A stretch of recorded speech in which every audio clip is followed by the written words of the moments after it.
Ok, turma, vamos então para a segunda parte relativa à análise do documento do GTDN ou do primeiro plano de desenvolvimento para o Nordeste. Então, já vimos aí que o documento, considerando o meu trabalho de doutorado, não é a primeira experiência de planejamento do Nordeste, na verdade é uma continuação do projeto Pompeu Sinibu. O documento do GTDN, ou o plano do GTDN, ele inova em relação ao DENOX na medida em que atualiza, deixa de ser obras para o progresso e passa a defender obras para o desenvolvimento, ou seja, industrialização. No entanto, vejam só, como o documento defende o fim da agricultura e da pecuária, isso é uma coisa, não, o fim da agricultura. A pecuária, eles vão defender que as fazendas fossem planejadas, iguais aquelas fazendas da União Soviética, né? A agricultura planejada pelo Estado, fazenda planejada, a pecuária tinha que ter tantos hectares e só podia criar tantas cabeças de gado. Então é o modelo soviético que o Celso Furtado tenta implementar no Nordeste. Com relação à agricultura, é o abandono total. Ele defende a ideia de que a agricultura na região Nordeste devia ser produzida pelo Maranhão. Existe uma faixa de terra úmida no Maranhão que é propícia para a agricultura. Então ele defendiu o seguinte: esquece a agricultura da região Nordeste no semiárido e toda a nossa produção de alimentos vai ser feita pelo Maranhão. Uma parte do Maranhão vai se dedicar a isso, né? E aí você cria uma nova relação também de dependência com o Maranhão, mas o grande problema, a grande questão é que o Maranhão também não estava interessado em agricultura. Quando a gente pega o discurso do Sarney, tem um vídeo aí no YouTube para que vocês possam ver, está até no meu canal. Quando vocês pegam o discurso do Sarney, né, que é quando ele assume o governo em 66, né, 1966, Sarney tem um discurso absolutamente industrializante. Sarney não estava interessado em agricultura. Então, ele achava que o Maranhão ia se dedicar à produção agrícola, colocava no Nordeste uma série de fábricas criadas pelo Estado aos moldes soviéticos, planejava a pecuária em fazendas pequenas, e aí o Nordeste ia se industrializar pela ação do Estado, né? Isso não deu certo, porque primeiro que em 64 houve o golpe militar, né?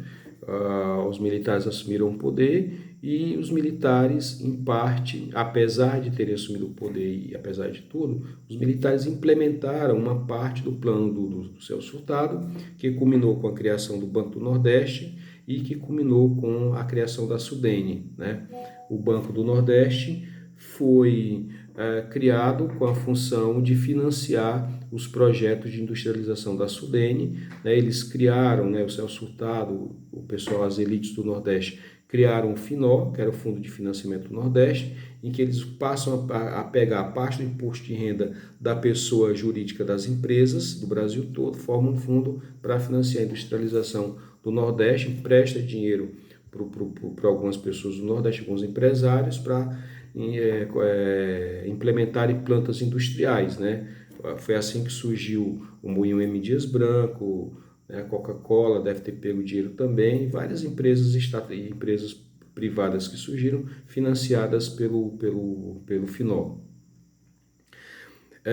Mas o que é interessante é essa ideia, né, da planificação das fazendas, que isso acabou não pegando porque os militares não implementaram isso, né, e mais essa relação de dependência, né, de desenvolvimento dependente de transferências federais continuou, e a grande crítica que se faz é o fato de que não houve um projeto de desenvolvimento da região que não houve a continuação do Polo Nordeste de 74, né, que era um projeto de desenvolvimento bastante capilarizado, que distribuía renda, que começou ali no Cariri, que tinha impacto social, que tinha impacto econômico, que tinha impacto cultural, que tinha impacto educacional. Esse projeto acabou desaparecendo e no final você cria a Sudene e o BNB, que passam a financiar grandes empresários na região, que obviamente geram emprego, geram renda e tal, mas é um tipo de projeto que não combate a desigualdade econômica, né? Precisava ter um projeto que desenvolvesse o Nordeste ao mesmo tempo que combatesse a desigualdade econômica, como foi o caso do Polo Nordeste, como era o caso do plano do Barão de Capanema, lá da Comissão Científica de Exploração no século XIX. Então, o que a gente questiona é o modelo de desenvolvimento defendido pelo Celso Furtado, esse modelo de dependência da região em relação ao Estado, de criação de um capitalismo de Estado formado por pequenos grupos econômicos que vão controlar os recursos, enquanto a grande parte da população fica alheia, né? Não é bafejada pelas benesses do capitalismo. O capitalismo ele é capturado aí por um conjunto de elites, né?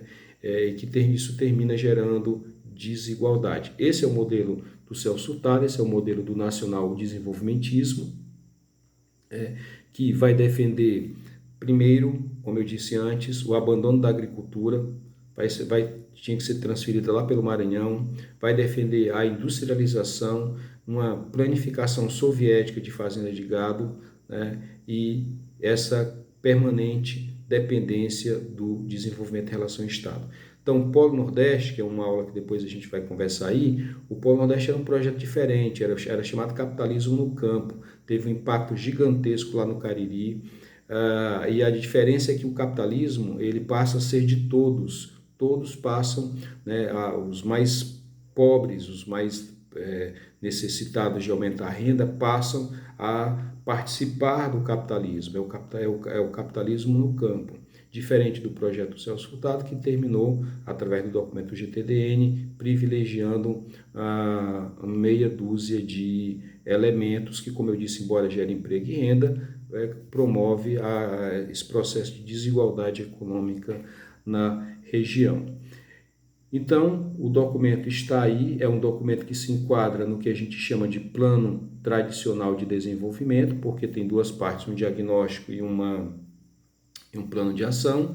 Não tem análise de viabilidade, tanto assim não teve análise de viabilidade que não foi implementado, porque o plano é de 59, né, quando os militares tomam o poder, o plano é parcialmente implementado. Baseou-se em diagnóstico, controle do Estado sobre a sociedade, e os agentes envolvidos são completamente, os agentes envolvidos são desconsiderados, né? Os agentes envolvidos passam a ser as elites, vamos dizer assim, que se apropriam do documento do GTDN. Bom, de modo geral, esse documento ele encerra, ele termina com um processo que começou com o projeto do Pompeu Sinimbu, né, que começou com essa relação de dependência, né, estabelecer essa relação de dependência do Estado, do Nordeste em relação ao Estado, e que isso termina funcionando até hoje em dia como uma camisa de força, porque a região não consegue progredir, porque ela é toda limitada pelos parâmetros estabelecidos pela SUDENE e pelo DENOX. O verdadeiro desenvolvimento, ele tem que ser de natureza individual, ele acontece quando o indivíduo empreende, quando ele tem as condições necessárias para empreender, como defender lá o Schumpeter, né? Não dessa forma aqui. Essa forma, mesmo com a entrada de recursos, plantas industriais, não sei o quê, mas a nossa capacidade de concorrência, de competir com o Centro-Sul é limitada por conta do modelo de desenvolvimento que nós adotamos, baseado na dependência do Estado e não na dependência do papel dos indivíduos, tá certo? Então está feita a análise aí do documento Celso Furtado, que representou chamada nova política, mas que eu digo que não tem nada de nova política, e sim uma política de continuidade em relação ao projeto Pompeu Sinimbu. É isso aí, então espero que tenham gostado do assunto e até a próxima.